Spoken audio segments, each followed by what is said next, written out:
Good morning विद्यार्थी मित्रांनो. काल आपण ऑक्सिडेशन रिॲक्शन, रिडक्शन रिॲक्शन आणि रेडॉक्स रिॲक्शन पाहिलेले आहेत. आजच्या लेक्चरला आपण ऑक्सिडेशन अराउंड यू म्हणजेच ऑक्सिडेशन इन अवर सराउंडिंग, आपल्या सराउंडिंग मध्ये होणारं ऑक्सिडेशन आपण अभ्यासणार आहोत. तर आपल्या सराउंडिंग मध्ये दोन प्रकारचं ऑक्सिडेशन घडून येतं. एक म्हणजे corrosion of metals and second rancidity of the foodstuffs, oily foodstuffs. तर पहिलं जे काही ऑक्सिडेशन आहे आपल्या सभोवताली होणार ते आपण पाहू. ते म्हणजे corrosion of metals. First, oxidation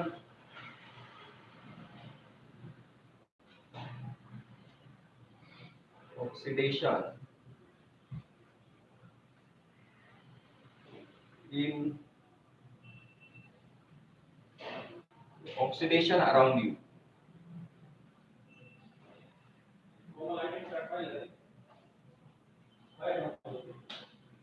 आपल्या सभोवताली घडून येणारं ऑक्सिडेशन.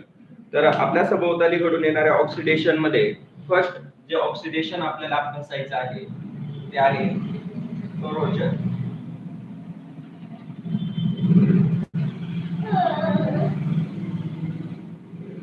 करोजन ज्याला मराठीमध्ये म्हटलं जातं काय, क्षरण. करोजन म्हणजे क्षरण. करोजनची डेफिनेशन काय आहे का? What is the corrosion? Corrosion काय आहे? Definition of corrosion. आपण आता 8वी मध्ये 9वी मध्ये करोजन अभ्यासलेले आहे मेटलचं.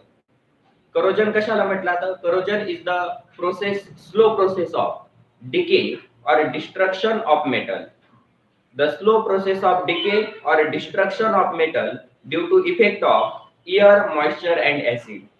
Air, moisture आणि acid यांचा मेटल वरती इफेक्ट झाल्यामुळे मेटलची हळूवारपणे झीज होते आणि ती झीज होण्याची जी प्रक्रिया असते त्यालाच क्षरण म्हटलं जातं. जसं आपण अपक्षरण कारके, खडकांचं होणारं क्षरण अभ्यासलेलं होतं भूगोलमध्ये, की खडकांवरती ऊन, वारा, पाऊस यांचा परिणाम झाला तर खडकांची झीज होते, त्याला आपण खडकांचं अपक्षरण म्हणतो. तसं धातूंचं देखील क्षरण होतं. धातूवरती जर एअर, वॉटर, ऍसिड यांचा जर इफेक्ट झाला तर धातूची हळूवारपणे झीज होऊ लागते आणि अशी धातूची हळूवारपणे झीज होण्याची जी प्रक्रिया असते त्या प्रक्रियेलाच करोजन म्हटलं जातं. That is the slow process of decay. म्हणजे पहा, हा समजा मेटल सीट आहे, आयर्न मेटल आहे. या आयर्न मेटल वरती जर हवेतील ऑक्सिजनचा, वॉटर व्हेपरचा, पाण्याच्या वाफेचा जर परिणाम झाला तर त्याच्यावरती एक रेडिश ब्राऊन फ्लास्की सबस्टन्स तयार होतो. रेडिश ब्राऊन फ्लास्की असा सबस्टन्स तयार होतो ज्याला काय म्हटलं जातं? Rust. That reddish brown flaky substance called as rust. त्याला आपण गंज असं म्हणतो, म्हणजे लोखंडावरती गंज चढतो. आयर्न जेव्हा हवेतील ऑक्सिजन आणि वॉटरशी रिॲक्ट होतो त्यावेळी त्याच्यावरती रेडिश ब्राऊन फ्लास्की असा आयर्न ऑक्साईडचा एक लेयर तयार होतो आणि तो आयर्न ऑक्साईडचा जो काही रेडिश ब्राऊन लेयर असतो त्यालाच रस्ट म्हटलं जातं. आणि असा रस्ट तयार झाल्यामुळे या आयर्नची हळूवारपणे काय होऊ लागते? झीज होऊ लागते. आणि अशी झीज होण्याची प्रक्रिया ही अतिशय स्लो असते. हा जो काही केमिकल चेंज आहे हा अत्यंत स्लो केमिकल चेंज आहे आणि अशा स्लो केमिकल चेंजला करोजन म्हटले. That is definition of corrosion, the slow process of decay or destruction of metals. The slow process of decay or destruction of metal, DECAY, decay or destruction of metals due to effect of air, moisture and acid called corrosion. What is the corrosion of metal? The slow process of decay or destruction of metal due to effect of air, moisture and acid. Air, moisture आणि acid यांचा मेटलवरती परिणाम झाल्यामुळे मेटलची हळुवारपणे झीज होते, त्या प्रक्रियेला करोजन म्हटलं जातं. अशा करोजनचे काही एक्झाम्पल्स आपल्याला पाहिजे. Some examples of corrosion.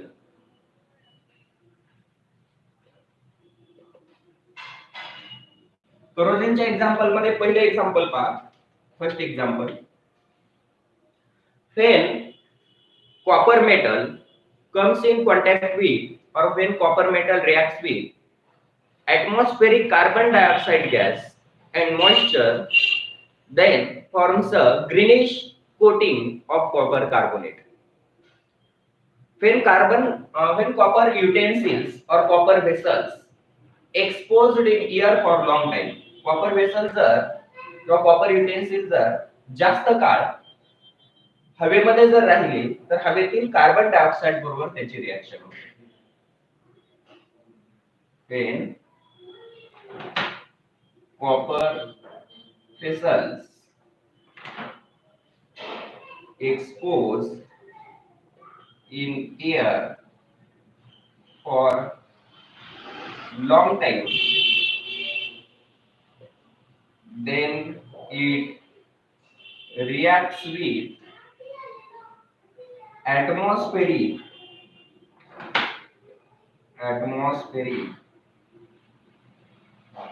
moist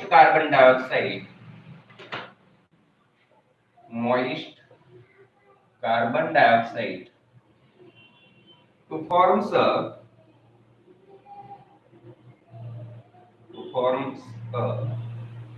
greenish coat of copper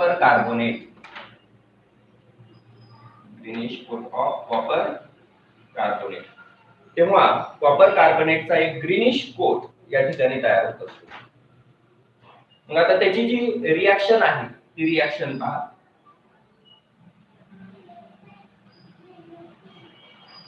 copper Cu reacts with moist carbon dioxide and water. Moist carbon dioxide. When copper reacts with moist carbon dioxide, then forms a greenish coat of copper carbonate. CO2 मध्ये एक oxygen add झाला, CO3 plus H2 hydrogen gas equal. या ठिकाणी हा जो काही copper carbonate आहे हा एक ग्रीनिश कोट तयार होतो आणि हा कॉपर कार्बोनेट पॉइझनस सबस्टन्स आहे, एक विषारी घटक तयार होतो. आणि याचे एक्झाम्पल म्हणजे स्टॅच्यूज ऑफ लिबर्टी. अमेरिकेमध्ये जो स्वातंत्र्य देवतेचा पुतळा आहे स्टॅच्यूज ऑफ लिबर्टी, तर तो कॉपर या मेटलचा बनवलेला होता. अमेरिकन स्वातंत्र्य युद्धानंतर अमेरिकेने स्टॅच्यूज ऑफ लिबर्टी म्हणजे स्वातंत्र्य देवतेचा पुतळा तयार केलेला होता आणि तो कॉपर मेटलचा होता, म्हणजे एक ब्राऊन कलरचा होता. परंतु बऱ्याच दिवसानंतर त्याच्यावरती हवेतील कार्बन डायऑक्साइड, वॉटर पेपर यांचा परिणाम होऊन त्याच्यावरती ग्रीनिश कलरचा कॉपर कार्बोनेट तयार झाला. आणि आता जर आपण तो स्वातंत्र्य देवतेचा पुतळा पाहिला तर तो पूर्णपणे हिरवट झालेला आहे, म्हणजेच त्याचं काय झालेलं आहे, करोजन करून आलेले आहे. तर हे करोजनचं पहिलं एक्झाम्पल आहे की जर कॉपर व्हेसल्स मॉइस्ट कार्बन डायऑक्साइडचे जर रिएक्ट झाले तर त्याच्यावरती ग्रीनिश कलरचं कॉपर कार्बोनेट तयार होतं आणि हळूहळू त्या कॉपर व्हेसलची झीज होऊ लागते. Then another example, second example, when silver articles exposed in air for long time, then they react with atmospheric hydrogen sulfide gas to form the black color silver sulfide. ज्यावेळी silver article म्हणजे चांदीच्या काही वस्तू असतात आपल्या घरातल्या किंवा चांदीचे दागिने असतात, ते जर हवेमध्ये जास्त काळ एक्सपोज झाले तर हवेतील हायड्रोजन सल्फाइड गॅस बरोबर त्या सिल्वर आर्टिकलची, सिल्वर मेटलची रिएक्शन होते आणि त्याच्यातून ब्लॅक कलरचं सिल्वर सल्फाइड तयार होतं आणि त्याच्यामुळे सिल्वरची जी शाईन असते, चमक असते, ती डल होऊन जाते, त्याची शाईन कमी होऊन जाते आणि हळूहळू त्या सिल्वर मेटलचं डिग्रेडेशन म्हणजेच करोजन होऊ लागतं.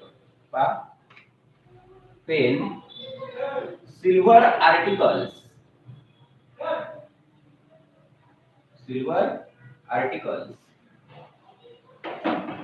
exposed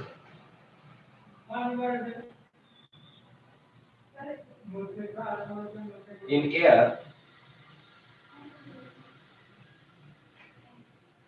for long time.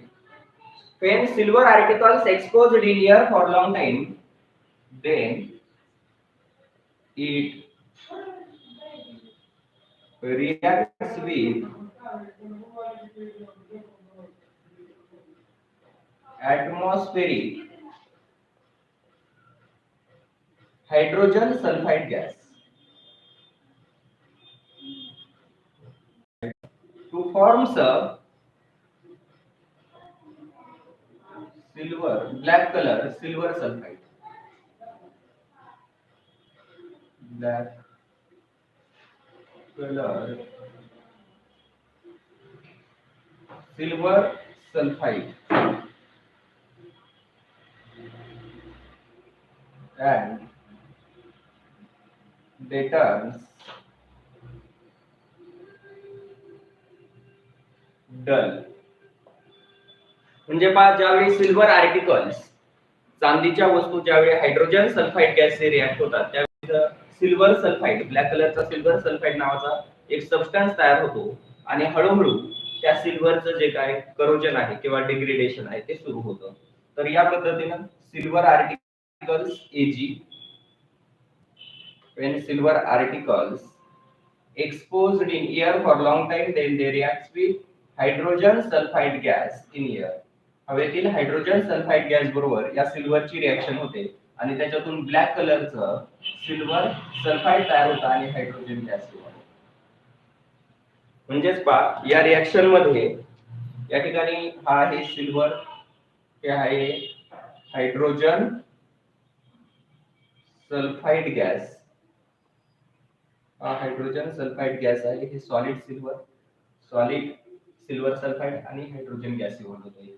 तर हे ब्लॅक कलरचं काय तयार झालंय सिल्वर सल्फाइड आणि इथं हायड्रोजन गॅस इव्हॉल्व झाले. तर या पद्धतीनं सिल्वरचं करोजन घडून येतं. तर तुम्हाला इथं दोन एक्झाम्पल दिलेले आहेत, corrosion of copper metal and corrosion of silver metal. तुम्हाला सायंटिफिक रिझन याच्यावरती विचारले जातात.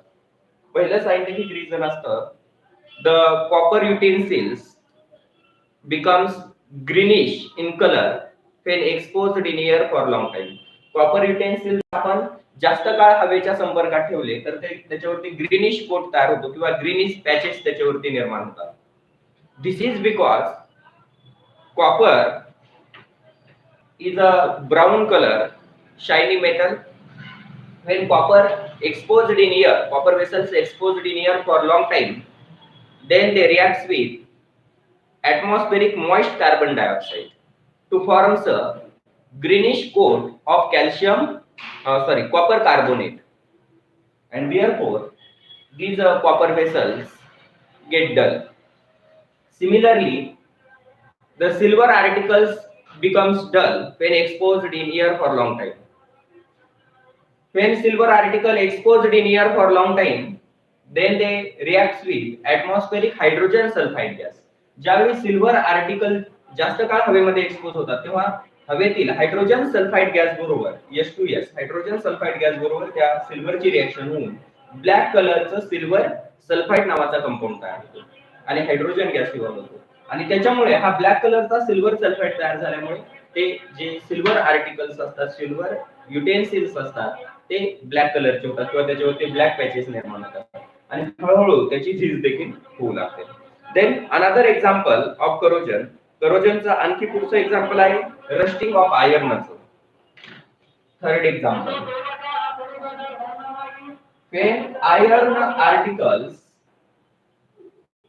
आयर्नच्या वस्तू लोखंडी वस्तू when iron articles exposed in air for long time, then it reacts with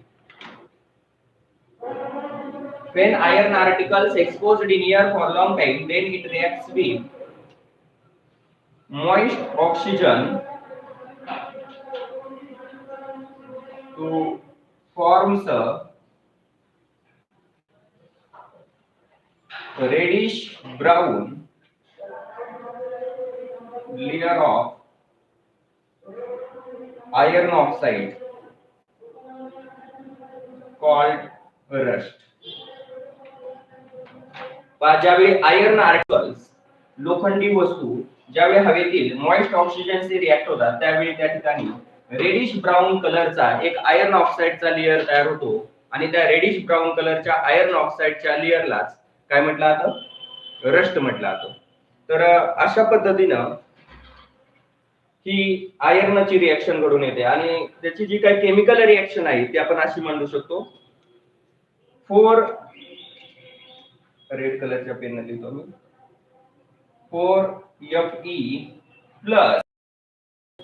4Fe plus 3O2 plus H2O gives, that is iron reacts with moist oxygen gas to forms a, इथं आपल्याला H2O घ्यायचे, H2O to forms a Fe2O3 iron oxide, Fe2O3 reddish brown layer of iron oxide Fe2O3 plus X2O dot X2O आणि या ठिकाणी Fe4 आहे त्याच्यामुळे इथं सुद्धा Fe किती घ्यावे लागतील, कोएफिशिएंट 4च घ्यावा लागेल. तर अशा पद्धतीनं ही आयर्नची रिएक्शन आहे. When iron reacts with moist oxygen, then forms a reddish brown layer, flasky layer of iron oxide called as rust. या reddish brown flasky layer ला रस्ट म्हटलं जातं. तर अशा पद्धतीनं हे ऑक्सिडेशन अराउंड यू मध्ये आपण पहिले एक्झाम्पल पाहिलेले करोजन आणि करोजनचे 3 एक्झाम्पल्स पाहितले. What is the corrosion? The slow process of decay, slow process of decay or destruction of metal. Decay म्हणजे काय? कुजणे. डिस्ट्रक्शन झिजणे. धातू हळुवारपणे कुजण्याची किंवा झिजण्याची जी प्रक्रिया असते त्याला करोजन म्हटलं जातं. The slow process of decay or destruction of metal due to effect of, कोणाच्या परिणामामुळे? एअर, मॉइश्चर आणि ऍसिड. एअर, मॉइश्चर, ऍसिडचा मेटल वरती इफेक्ट झाल्यामुळे मेटलची हळुवारपणे झीज होते आणि ती झीज होण्याची प्रक्रिया म्हणजे करोजन असते. That process is called corrosion. तर ही करोजनची डेफिनेशन महत्त्वाची डेफिनेशन आपल्याला आली पाहिजे. What is the corrosion? The slow process of decay or destruction of metal due to effect of air, moisture and acid is called corrosion. Example first, पहिले example करोजनचं पहा. When copper vessels exposed in air for long time, then it reacts with moist carbon dioxide in atmosphere. ज्यावेळी copper vessel हवेमध्ये जास्त काळ expose होतात तेव्हा हवेतील मॉइस्ट कार्बन डायऑक्साइड बरोबर त्याची रिएक्शन होऊन ग्रीनिश कलरचं कॉपर कार्बोनेट हा पॉइझनस सबस्टन्स तयार होतो आणि हळूवारपणे त्या कॉपरची झीज होते. Similarly silver article exposed in air for long time, then they react with atmospheric hydrogen sulphide gas. Silver article जर हवेमध्ये जास्त काळ तर हवेतील हायड्रोजन सल्फाइड गॅस बरोबर त्याची रिएक्शन होऊन ब्लॅक कलरचं सिल्वर सल्फाइड तयार होतं. Similarly iron articles exposed in air for long time, then they react with atmospheric moist oxygen to form a reddish brown layer of iron oxide called as rust. तर हे 3 example कशाचे होते? या करोजनचे होते. आता आपल्याला करोजन और रस्टिंग ऑफ आयर्नची जी प्रोसेस आहे, लोखंड कसं गंजतं त्याची जी काही इलेक्ट्रो केमिकल रिएक्शन्स आहेत त्या इलेक्ट्रोकेमिकल रिएक्शन्स त्याच्या आपल्याला पाहायच्या. तर ठीक आहे, याच्यानंतरचा नेक्स्ट पॉइंट आहे तो म्हणजे rusting of iron.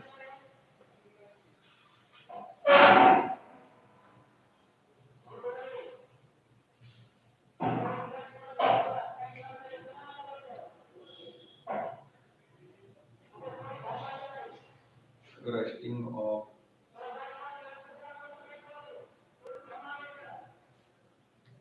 rusting of iron, लोखंडाचं गंजणं. The rust is formed by किंवा rusting of iron takes place faster in salt solution. पहिला महत्त्वाचा पॉइंट की आयर्नचं जे रस्टिंग आहे ते कोणत्या सोल्युशन मध्ये जास्त फास्टर होतं? हवा, पाणी सॉल्ट सोल्युशन यांच्या कंपॅरिझन मध्ये आयर्नचं रस्टिंग हे सॉल्ट सोल्युशन मध्ये फास्टर होतं. Rusting of iron takes place more faster in salt solution. आयर्नचं रस्टिंग हे सॉल्ट सोल्युशन मध्ये आधी फास्टर होत असतं. Then second, the rust is formed by an electrochemical reaction. The rust is formed by the electrochemical reaction. Rust हा electrochemical reaction निर्माण होत असतो. रस्ट तयार होण्याची जी काही रिएक्शन आहे ती कोणती रिएक्शन आहे? Electrochemical reaction. आणि रस्ट हा कोणत्या सोल्युशन मध्ये फास्ट निर्माण होतो? तर सॉल्ट सोल्युशन मध्ये रस्ट हा फास्ट निर्माण होतो. Then next, different region on surface of iron act as a cathode and anode in this electrochemical reaction. या इलेक्ट्रोकेमिकल रिएक्शन मध्ये आयर्न सरफेसचे वेगवेगळे किंवा आयर्न मेटलचे वेगवेगळे सरफेस वरचा वेगवेगळा रिजन, वेगवेगळा भाग हा कॅथोड आणि एनोड म्हणून या रिएक्शन मध्ये ऍक्ट होतो. That is different region on iron surface acts as a cathode and anode. Iron surface वरती असणारा वेगवेगळा भाग हा कॅथोड आणि एनोड म्हणून ऍक्ट होतो. इथे एक महत्त्वाचं लक्षात ठेवा की हे जे रस्टिंग ऑफ आयर्न आहे याच्यावरती आताच्या एक्झाम मध्ये 3 मार्कचा क्वेश्चन विचारलेला आहे. मार्च 2020 या एक्झाम मध्ये रस्टिंग ऑफ आयर्न, आयर्नचं रस्टिंगची जी प्रोसेस आहे इलेक्ट्रोकेमिकल प्रोसेस, याच्यावरती 3 मार्कचा क्वेश्चन आताच्या एक्झाम मध्ये विचारलेला आहे.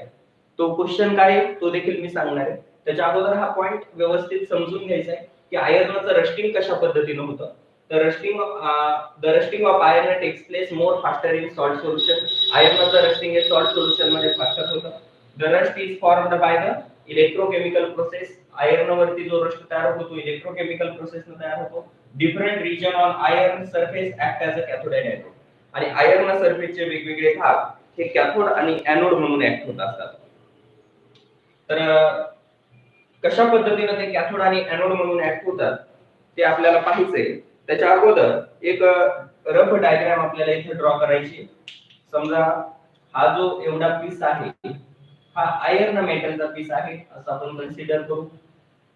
दिस is a piece of iron metal. हा आयर्न मेटलचा पीस आहे आणि त्याच्यामध्ये त्याचा एवढा जो भाग आहे इकडचा हा काय म्हणून ऍक्ट होतोय? कॅथोड म्हणून ऍक्ट होतोय. आणि इकडचा जो भाग आहे हा एनोड म्हणून ऍक्ट होतोय असं आपण कन्सिडर करू. या आयर्नचा काही भाग कॅथोड म्हणून ऍक्ट होतोय. इकडचा जो भाग आहे हा कॅथोड आहे आणि इकडचा भाग जो आहे सरफेस आहे तो एनोड म्हणून ऍक्ट होत आहे.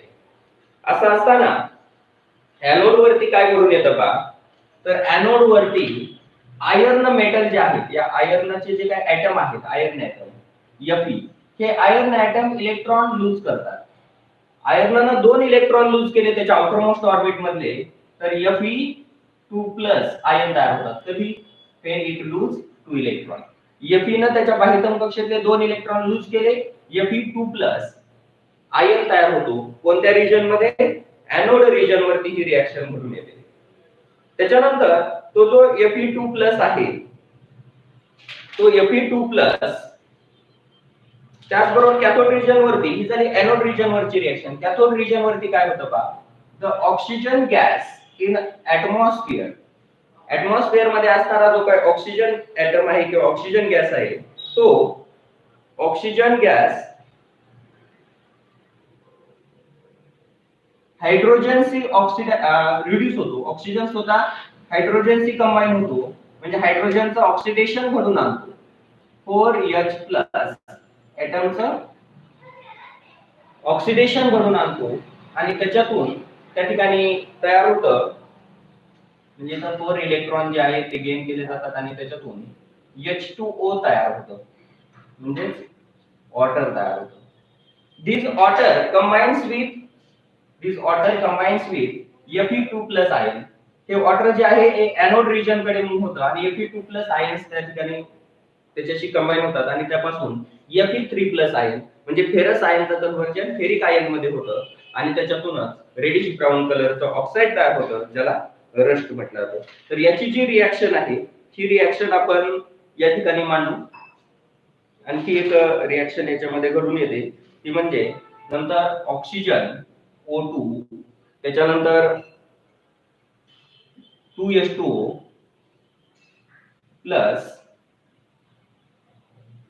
4 इलेक्ट्रॉन एकत्र येतात आणि त्याच्यातून 4OH आयन तयार होतात 4OH- आयन तयार होतात आणि 4OH- आयनचं पुन्हा जर रिडक्शन झालं म्हणजे हायड्रोजन ते कंबाईन झाले तर वॉटर तयार होतं. अशी ही रिएक्शन या ठिकाणी घडून येत असते. त्याच्यानंतर वॉटर ड्रॉप जे आहे इथे एक या पद्धतीनं वॉटर ड्रॉप आहे. हा वॉटर ड्रॉप मध्ये काय होतं का Fe2+ आयन इथले जे इलेक्ट्रॉन आहेत हे इकडे येतात Fe2+ आयन एक इलेक्ट्रॉन घेतो लूज करतो आणि Fe3+ आयन तयार होतात. त्याच्यानंतर इथं जो काही सबस्टन्स तयार होतो कॅथोड वरती हा कोणत्या कलरचा आहे रेडिश ब्राऊन कलरचा एक सबस्टन्स असा तयार होतो त्याचं नाव आहे Fe2O3 म्हणजे रस्ट तयार होतो. तर या पद्धतीनं ही रस्टिंग ऑफ आयर्नची रिएक्शन ही डायग्राम आपल्याला पुस्तकामध्ये किंवा क्वेश्चन पेपर मध्ये दिलेली असते.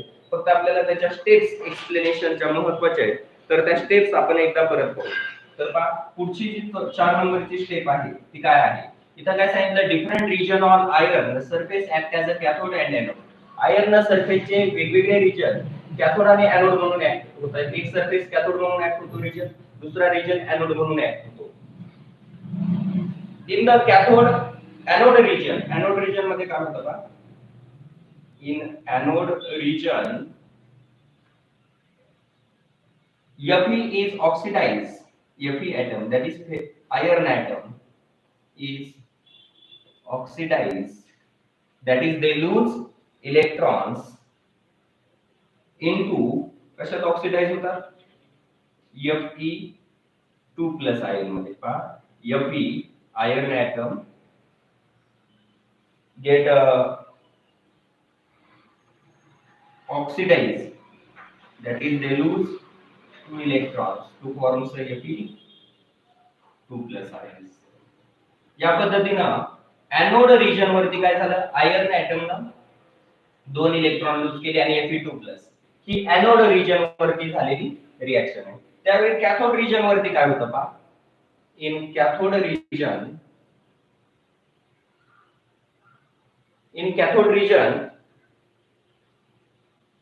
oxygen is reduced into water.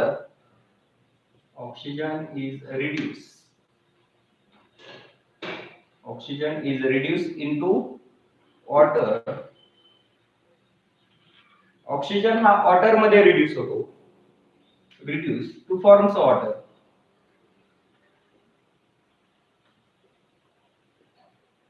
Cathode region वरती काय झालं ऑक्सिजन रिड्यूस झाला आणि वॉटर तयार झालं. दॅट इज ती जी रिएक्शन आहे ती या पद्धतीने आहे O2 gas oxygen gas plus hydrogen 4+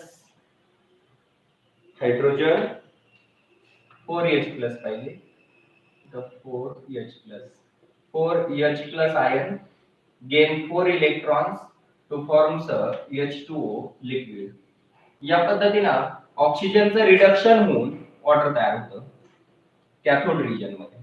then next when iron Fe2+ ion migrate from anode region to the cathode region they get further oxidized when Fe2 plus ions migrate स्थलांतरित होतात. Fe2 plus ion हे anode region कडून cathode region कडे येतात.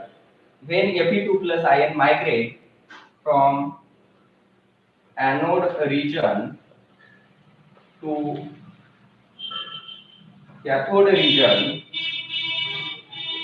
they further oxidize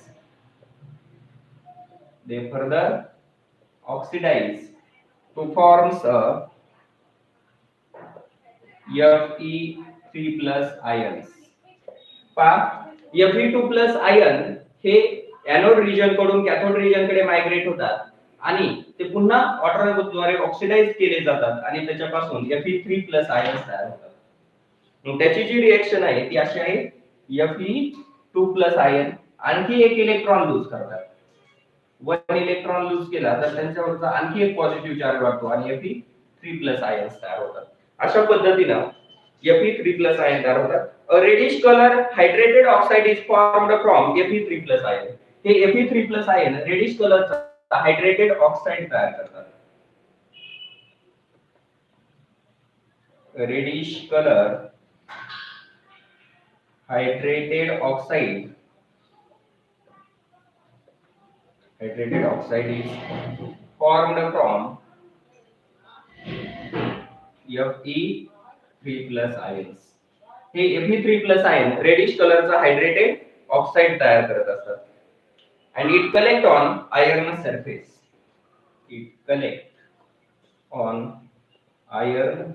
surface आणि ते oxide iron surface वरती collect होतं. मग आता याची जी रिएक्शन आहे ती रिएक्शन आता एक शेवटची रिएक्शन आपल्याला इथे लिहायची, तर एवढं पार्ट मी रफ करतो इथला आणि तिथे रिएक्शन लिहितो.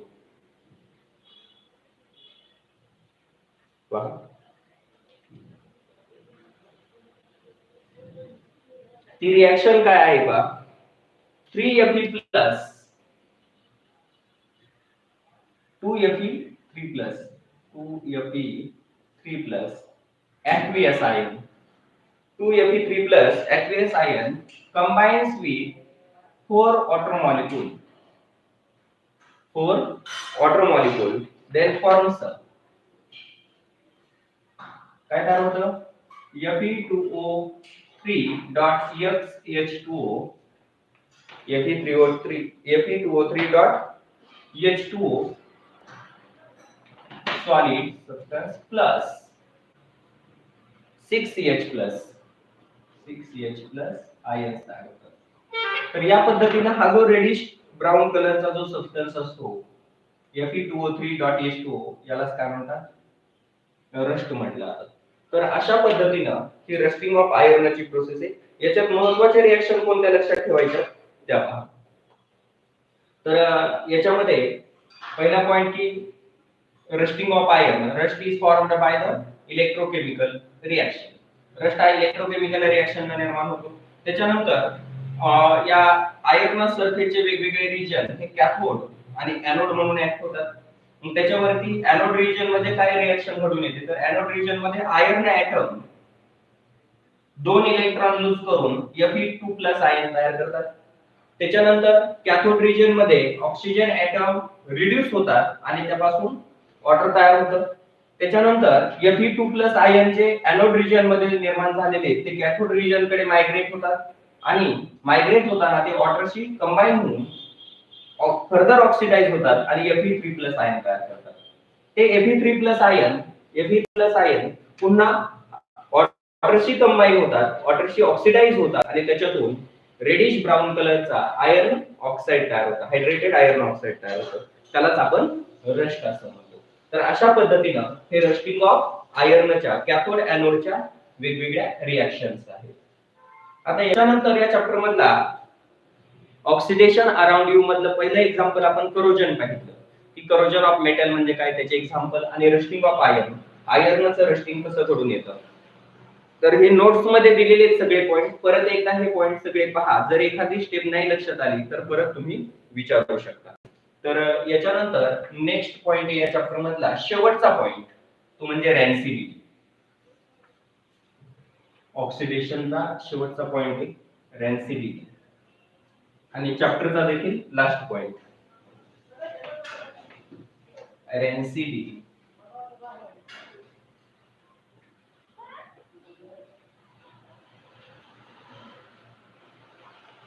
रेन्सिडिटी त्याला मराठीत म्हटलं जातं खवटपणा. रेन्सिडिटी खवटपणा. What is the rancidity? Rancidity कशाला म्हटलं जातं? जर आपण बराच काळ शिल्लक राहिलेलं खाद्यतेल जर आपण तापवलं, लेफ्ट ओव्हर एडिबल ऑइल आपण घेतलं आणि त्याला एका वेसल मध्ये हीट केलं, उष्णता दिली. When leftover edible oil is heated strongly, then it starts frothing.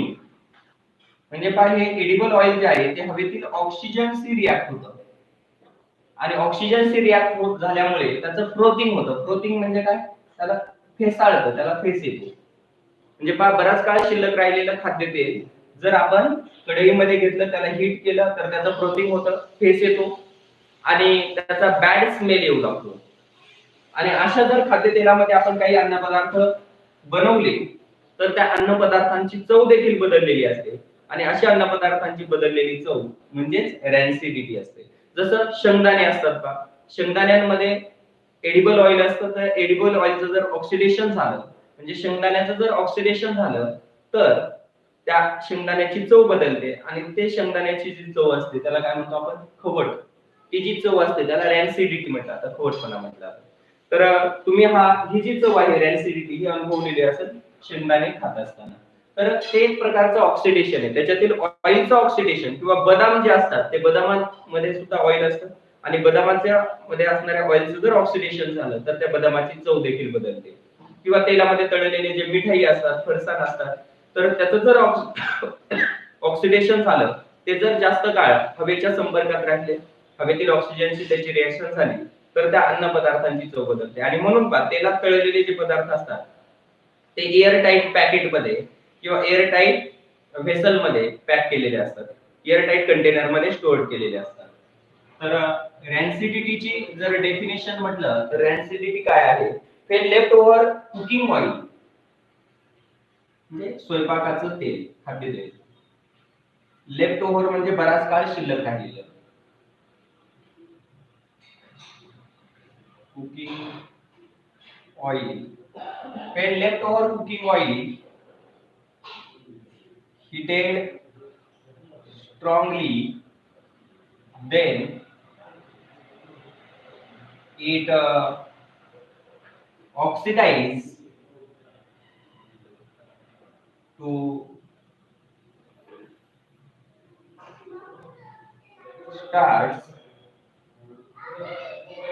to starts frothing and its smell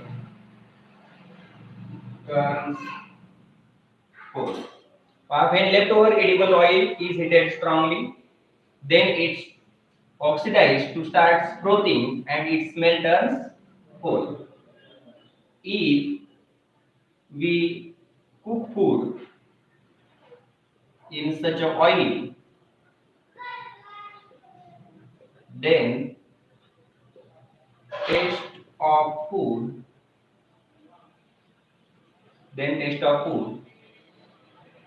also changes. That taste called rancidity. थोडीशी डेफिनेशन मोठी आहे. रॅन्सिडिटी कशाला म्हटलं? आता when leftover cooking oil or edible oil is heated strongly, आपण बराच काळ शिल्लक राहिलेलं खाद्यतेल जर स्ट्रॉंगली हीट केलं तर त्याचं ऑक्सिडेशन होतं, ते तेल ऑक्सिडाइज होतं आणि त्याचं फ्रोथिंग होऊ लागतं, फेसाळू लागतं. त्याचबरोबर त्याचा स्मेल जो आहे तो देखील फोल होतो, म्हणजे त्या तेलाचा घाणेरडा वास येऊ लागतो. If we cook the food in such oil, अशा ऑइल मध्ये जर आपण फूड स्टफ कुक केले तर त्या फूड स्टफची टेस्ट देखील चेंज होते आणि ती जी चेंज झालेली टेस्ट असते त्याला काय म्हटलं जातं? रॅन्सिडिटी, खवटपणा म्हटलं जातं. Then next, a food cooked in such a oil, taste of food get changes and that taste is called as rancidity. When oil or ghee is left aside for a long time or fried food is left aside, it undergoes air oxidation and becomes a rancid. कोणकोणते अन्नपदार्थ रॅन्सिड होतात? तर oil, घी म्हणजे तूप, तेल, त्याचबरोबर fried substances म्हणजे तळलेले पदार्थ, हे जर जास्त काळ हवेमध्ये राहिले तर ते रॅन्सिड होऊ शकतात.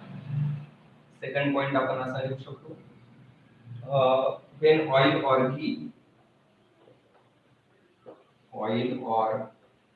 ghee and also fried substances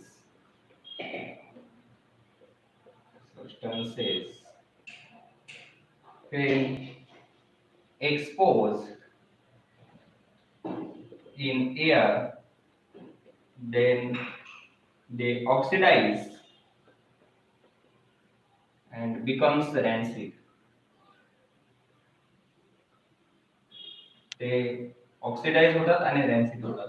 म्हणजे पहा, तेल, तूप किंवा तळलेले पदार्थ हे जर जास्त काळ हवेच्या संपर्कात राहिले, जास्त काळ ते हवेमध्ये एक्सपोज झाले तर त्याचं ऑक्सिडेशन होऊन ते रॅन्सिड होऊ शकतात. आणि असं रॅन्सिडिटी प्रिव्हेंट करण्यासाठी, याच्यासाठी मग प्रिव्हेंशन काय, प्रतिबंध काय रॅन्सिडिटी प्रिव्हेंट करण्यासाठी? तर पहा, प्रिव्हेंशन फॉर रॅन्सिडिटी. करोजनचं जे प्रिव्हेंशन आहे ते आपण पुढच्या केमिस्ट्रीच्या चॅप्टर मध्ये म्हणजे मेटलर्जी चॅप्टर मध्ये आपण त्याचं प्रिव्हेंशन पाहणार आहे. इथं फक्त रॅन्सिडिटीचं प्रिव्हेंशन आता आपल्याला पाहिजे. Rancidity can be prevented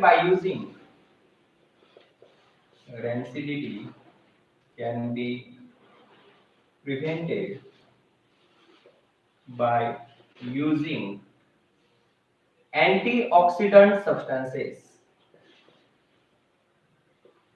antioxidant सबस्टन्सेसचा वापर करून आपण रॅन्सिडिटी प्रिव्हेंट करू शकतो. Different antioxidant substances, that is the substances which prevent the oxidation of the oily foodstuffs. तेलकट पदार्थ जे आहेत, खाद्यपदार्थ आहेत, त्यांचं ऑक्सिडेशन प्रिव्हेंट करणारे जे सबस्टन्सेस असतात त्यांना अँटीऑक्सिडंट सबस्टन्सेस म्हटलं जातं. आणि अशा अँटीऑक्सिडंट सबस्टन्सेस मार्केटमध्ये अवेलेबल आहेत. त्या अँटीऑक्सिडंट सबस्टन्सेसचा वापर जर आपण या खाद्यपदार्थांमध्ये केला तर त्याचं जे काय रॅन्सिडिटी आहे, ऑक्सिडेशन आहे, ते प्रिव्हेंट केलं जातं. रॅन्सिडिटी also prevented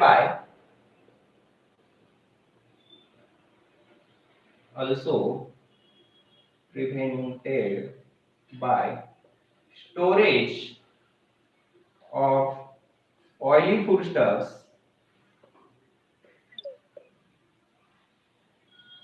in airtight container. Airtight container मध्ये जर आपण ऑइली फूडस्टफ स्टोअर केले तरी देखील एअरटाइट कंटेनर मध्ये त्याचं स्टोरेज करून देखील आपण रॅन्सिडिटी प्रिव्हेंट करू शकतो. तर अशा पद्धतीनं हा रॅन्सिडिटी हा पार्ट आहे. when leftover edible oil is heated strongly, then it starts frothing due to oxidation and its smell also turns foul.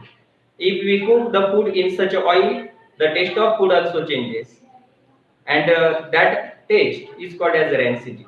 This rancidity of the foodstuffs can be prevented by using the antioxidant substances, and rancidity also prevented by storage of the foodstuffs in airtight packet or airtight containers. तर अशा पद्धतीने हा chapter आपला chemical reactions and equations हा chapter आपण या ठिकाणी पूर्ण केलेला आहे. या चॅप्टरचे सर्व पॉइंट आपले कंप्लीट झालेले. जर एखाद्या पॉइंट मध्ये कुठल्या काही अडचण असेल तर तुम्ही त्या टॉपिकचा व्हिडिओ परत रिपीट करून पाहू शकता. जर त्याच्यात काही अडचण वाटली, नाही लक्षात आलं, तर तुम्ही मला परत वैयक्तिक व्हॉट्सअपला देखील विचारू शकता. आता याच्यानंतर आपण जो उद्याच्या लेक्चरला जो चॅप्टर सुरू करणार आहे तो चॅप्टर मेटलर्जी एक आहे केमिस्ट्रीचा राहिलेला आणि पिरियोडिक क्लासिफिकेशन ऑफ एलिमेंट. तर त्यापैकी आपण सेकंड चॅप्टर आपला राहिलेला आहे पिरियोडिक क्लासिफिकेशन ऑफ एलिमेंट. तर उद्याच्या तासाला periodic classification of element chapter सुरू होईल. त्याच्या अगोदर तुम्हाला एक्सरसाइज सोडवण्यासाठी मी देतोय. तर आज व्हॉट्सअपला आपल्या ग्रुपवरती एक्सरसाइजचे क्वेश्चन तुम्हाला फोटो त्याचा पाठवला जाईल. त्या प्रश्नांची उत्तरं तुम्ही लिहून पाठवायचे आणि एक ऑनलाईन टेस्ट तुम्हाला या केमिकल रिएक्शन अँड इक्वेशनची सोडवण्यासाठी ग्रुपवरती दिली जाईल. ती टेस्ट सोडवून त्याचा एक स्क्रीनशॉट रिझल्टचा मला तुम्ही पाठवायचा आहे. ओके, धन्यवाद.